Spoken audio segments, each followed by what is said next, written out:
আসসালামু আলাইকুম বিসমিল্লাহির রহমানির রহিম। শব্দে শব্দে সূরা আল মাউনের 6 নম্বর পর্ব এটি। আগের 5টি পর্বে 16টি শব্দ পড়ানো হয়েছে। এই পর্বে আরও কিছু শব্দ পড়ব। 17 নম্বর শব্দ হচ্ছে আল্লাযীনা।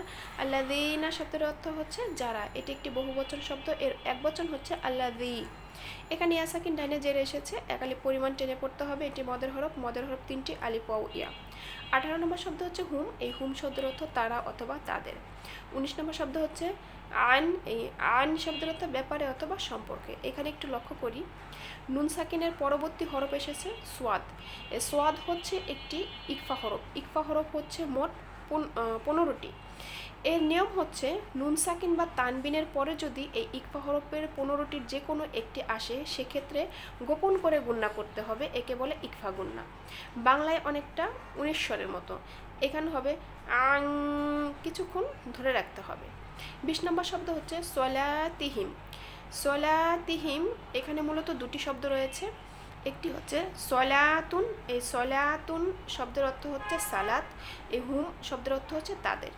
এই সলাতুন না হয়ে এখানে সলাতি হয়েছে, এর কারণ হচ্ছে এটি একটি ইসম জাতীয় শব্দ। এর পূর্বে এই আং হচ্ছে হারফে জার।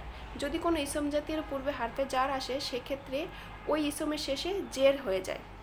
এবং এই হুম শব্দটি যেই ইসমের সাথে যুক্ত হবে অথবা যে শব্দটির সাথে যুক্ত হয়, সেই শব্দ শেষে যদি জের থাকে, সেক্ষেত্রে এই হুম না হয়ে হিম হয়। কিন্তু অর্থের দিক থেকে কোনো পার্থক্য হবে না। এই হুম শব্দের অর্থ তাদের, এই হিম শব্দের অর্থ তাদের হবে। এই দুটি শব্দ একত্রে মিলে হবে সলাতিহিম। এখানে আলিফ খালি ডানে জবর এসেছে। মদের হরফ, মদের হরফ হলে এক আলিফ টেনে পড়তে হবে এবং এর অর্থ হচ্ছে তাদের সালাত। 21 নম্বর শব্দ হচ্ছে সাহুন। এই সাহুন শব্দের অর্থ উদাসীন অথবা বেখবর। এখানে আলিফ খালি ডানে জবর, এটি হচ্ছে মদের হরফ, মদের হরফ এক আলিফ পরিমাণ টেনে পড়তে হবে। এবং এখানে হচ্ছে ওয়াউ সাকিন ডাইনে পেশ, এটিও মদের হরফ, কিন্তু মদের হরফের পরবর্তী হরফই হচ্ছে এখানে ওয়াকফের স্থান।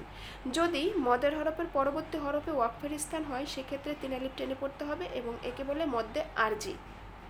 এবং ওয়াকফের স্থানে যদি এক জবর, এক জের, এক পেশ, দুই জের, দুই পেশ আসে, সেক্ষেত্রে এটি মনে মনে সাকিন ধরে পড়তে হয়।